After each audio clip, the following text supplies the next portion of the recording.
For our first new section in Math 1070, we have section 3.7, which is rates of change in the natural sciences. And honestly, the entire section can be summarized thusly. If you're doing a science and you need to know how fast your science is sciencing, then you need to take a derivative. Because the derivative is going to be what you need to calculate the instantaneous rate of change of literally everything. So, for a first example, I like to stick with Newtonian physics. First, we'll suppose that an object tossed vertically upward follows the height function h of t equals negative 16t squared plus 20t plus 24. And here, t is in seconds, and h of t will be in feet, just so that it's easier to write out the numbers. Now, we can actually get a whole bunch of information just by taking one derivative and a little bit more from the second derivative. So h prime of t, the rate of change of a height or a position, well, that's going to be velocity. So this is going to be the vertical velocity of my object, and it'll have derivative negative 32t plus 20, and that's going to be in feet per second. If I take a second derivative, which is the first derivative of the first derivative, which is velocity, I'm going to get the rate of change of velocity, which is acceleration, and that's going to be in feet per second squared. Every time I take a derivative with respect to time, like I have here, my variable t was time, I'm going to gain a per second on my units, because the fundamental form of the derivative is a change in y values over change in x values, or in this particular case, it'll be a change in height values divided by a change in time values. So what can I learn from all of this? Well, from the velocity function, I can find out when the velocity is equal to 0. I'll set it equal to 0. And I get t would have to be equal to 20 divided by 32. Or, if I simplify that, it looks like I get 5/8. And that's in seconds. So what that says is the velocity of my object is 0, 5/8 of a second after I toss it upward. So if I give myself a little number line here, if I plug 1 and 0 into my velocity function, v of 0, I'm going to get 20. If I plug in 1, v of 1 is equal to, let's see, minus 32 plus 20. That's negative 12. I can recognize my velocity is going to be a straight line, and what I see over here is my velocity values are positive over here, and my velocity values are negative over here. Which means my object, whatever it is, with a positive velocity is traveling upward before 5/8 of a second, and after 5/8 of a second, it's traveling downward. And if I'm going up before having a velocity of 0, and then going down, that must mean that right here, I must reach a maximum height. And we can find out what that is by plugging my time into my height function, which is negative 16t squared plus 20t plus 24. h of 5/8 is negative 16 times 5/8 squared. I immediately regret everything.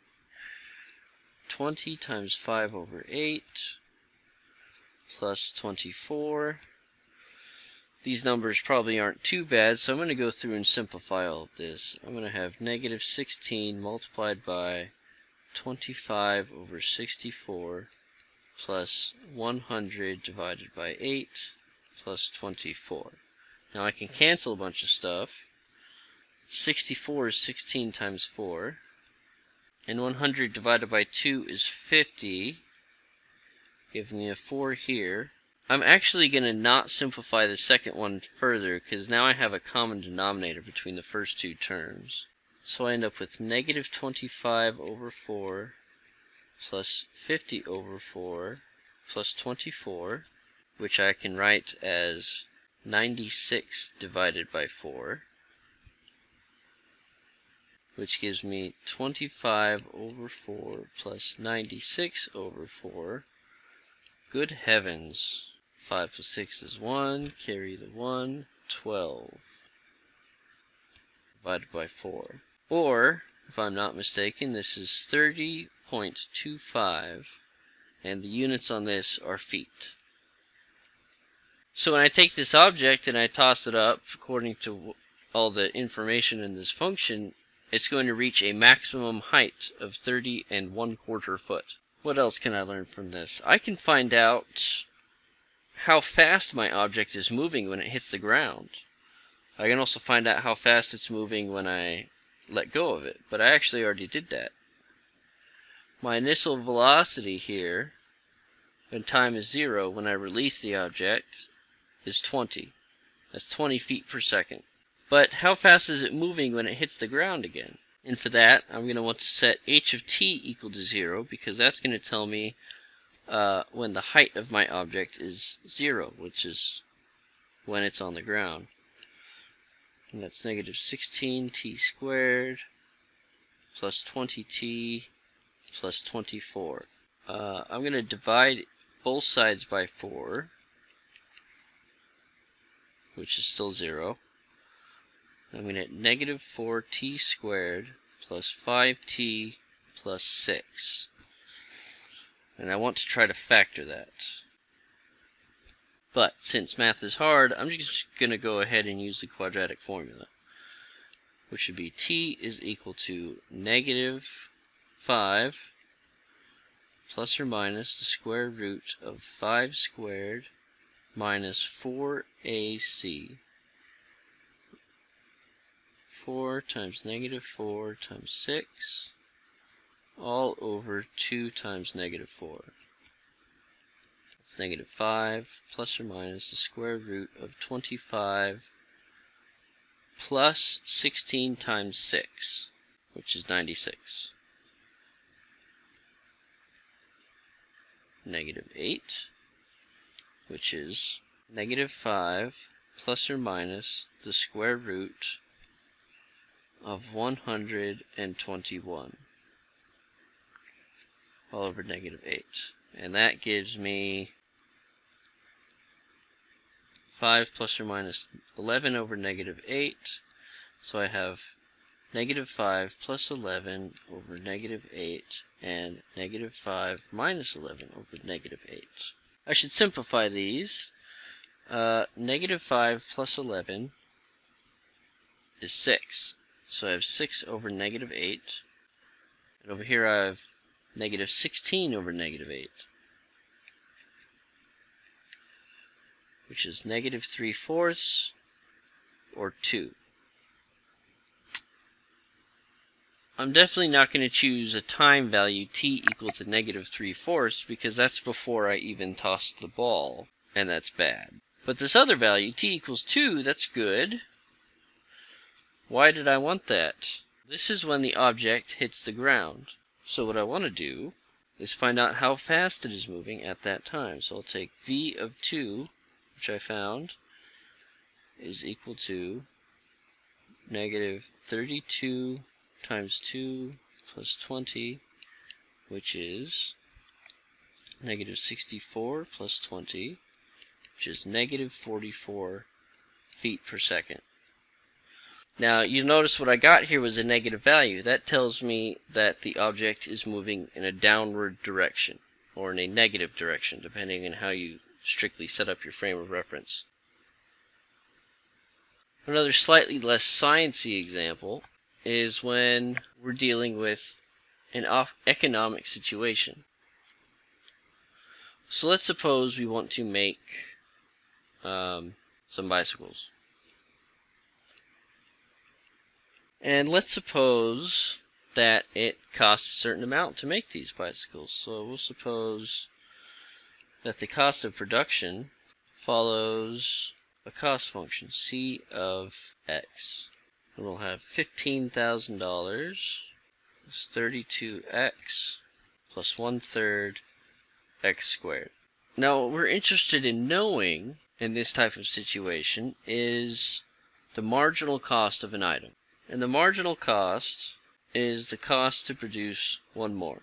So strictly speaking, the marginal cost is m equals c of n plus 1 minus c of n. If I'm producing n items, then the marginal cost is how much it costs to produce the next item, ignoring the amount that I've already created so far. But we can estimate this with a derivative. C prime of x is approximately equal to c of n plus 1 minus c of n all over 1. And what we have here is essentially the average rate of change over an interval of length 1, which is why it's a fairly good estimate of the derivative. Or, since we're looking for the opposite value, the derivative is a fairly good estimate of the exact value of the marginal cost. But the marginal cost is slightly more difficult to deal with sometimes, so it's much easier to just store a derivative and evaluate the derivative several times. Now c prime of x is equal to 0 plus 32 plus 2 over 3x. So if I needed the marginal cost at 500 bikes, I would use c prime of 500 equals 32 plus 2 times 500, that's 1,000 divided by 3. And I'll compare that with the strict marginal cost, m of 500 equal to c of 501 minus c of 500 is equal to 15,000 plus 32 times 501 plus 1/3 501 squared minus, add some parentheses so we know what we're doing, 15,000 plus 32 times 501 plus 1/3 of 500 squared. Now I can do some of this pretty easily. Fix 500. Is these 15,000s will cancel. 32 times 501 minus 32 times 500 is 32, so I'll have 32 plus 1/3 of 501 squared minus 1/3 of 500 squared. Now, this is a little bit harder to do by hand, but I don't have a working calculator. So I'm going to do an algebra trick because I'm an algebraist. 32 plus 1/3 500 plus 1 squared minus 1/3 500 squared. And if I expand this, I'll have 500 squared plus 500 plus 500, that's 1,000, plus 1 squared minus 1/3 of 500 squared. If I distribute, I'll have 32 plus 1/3 of 500 squared plus 1/3 of 500, 1,000,